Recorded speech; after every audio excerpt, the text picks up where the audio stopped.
मिनश्शैतानिर्रजीम बिस्मिल्लाहिर्रहमानिर्रहीम।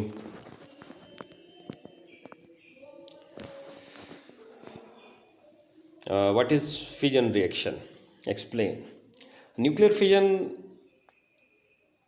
एक ऐसा प्रोसेस हमारे पास मौजूद होता है जिसमें हम एक हैवी न्यूक्लियस को, जैसा कि यूरेनियम 235 हमारे पास मौजूद है, उसको हम लोग स्प्लिट अप कर देते हैं स्मॉलर न्यूक्लियाई के अंदर। और ये काम हम लोग करते हैं एक स्लो मूविंग न्यूट्रॉन के ज़रिए से, जो लो एनर्जी रखता है। स्लो मूविंग न्यूट्रॉन हमारे पास वो न्यूट्रॉन होता है जिसकी एनर्जी स्लो होती, लो एनर्जी हमारे पास मौजूद होती है।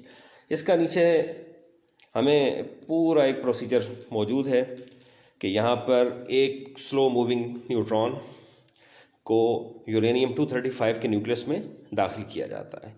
तो पहले से ही अनस्टेबल न्यूक्लियस होता है ये, तो अनस्टेबल न्यूक्लियस होने की वजह से हमें क्रिप्टॉन और बेरियम, इससे कम एनर्जी वाले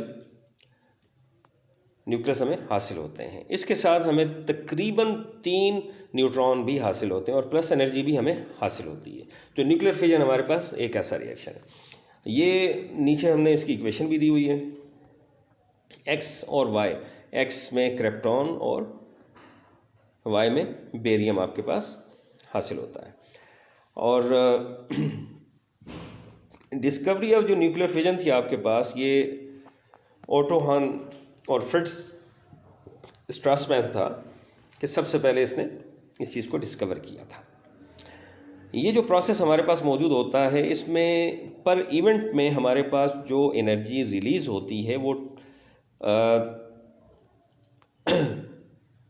उसके साथ साथ तकरीबन जो न्यूट्रॉन हमारे पास मौजूद होते हैं वो 2.47 न्यूट्रॉन होते हैं।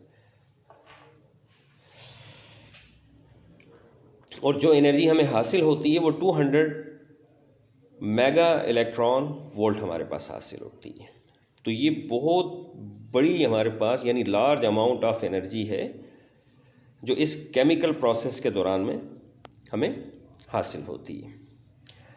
तो यानी ये तकरीबन इतनी एनर्जी हमारे पास कि अगर हम 1 टन कोयला जौन सा है उसको अगर जलाया जाए तो हमें जो उससे एनर्जी हासिल होती है वो 3.6 into 10⁻10 joule of energy release होती है, जबकि फिजन रिएक्शन के ज़रिए से हमें 6.7 इंटू 10⁻11 जूल ऑफ एनर्जी हमें हासिल होती है। अब यहाँ पर वो पूरी इक्वेशन आपको ये बता रहा है। और ये एक ऐसा प्रोसेस आपके पास मौजूद होता है कि इसको हम लोग चेन प्रोसेस का नाम देते हैं, कि इससे जो 3 हमारे निकलने वाले जो न्यूट्रॉन होते हैं, वो तमाम न्यूट्रॉन जो उनसे होते हैं वो दोबारा मज़ीद यूरेनियम के न्यूक्लियस के अंदर दाखिल होते हैं। और दाखिल होने के बाद फिर ये जो काम है आपके पास ये चलता रहता है, इसलिए हम लोग इसे चेन रिएक्शन का नाम देते हैं। तो कंट्रोल फिजन रिएक्शन में हमारे पास ये होता है कि न्यूक्लियर रिएक्टर में हम लोग इसको इस्तेमाल करते हैं एनर्जी की फॉर्मेशन के लिए। तो न्यूक्लियर जो रिएक्टर हमारे पास मौजूद होता है प्रोवाइड करता है एनर्जी फॉर यूज़फुल प्रोसेस के लिए। और इसमें हम लोग कंट्रोल फिजन रिएक्शन इस तरह से हासिल करते हैं कि जब हम चाहते हैं कि मज़ीद यानी केमिकल रिएक्शन ना हो, तो उसके लिए हम लोग ये काम करते हैं कि कैडमियम के रॉड इस्तेमाल किए जाते हैं। वो कैडमियम के जो रॉड्स होते हैं वो एब्जॉर्व कर लेते हैं न्यूट्रॉन को, और उनके न्यूट्रॉन को एब्जॉर्व करने की वजह से मज़ीद रिएक्शन जो सा होता है वो पॉसिबल नहीं रहता।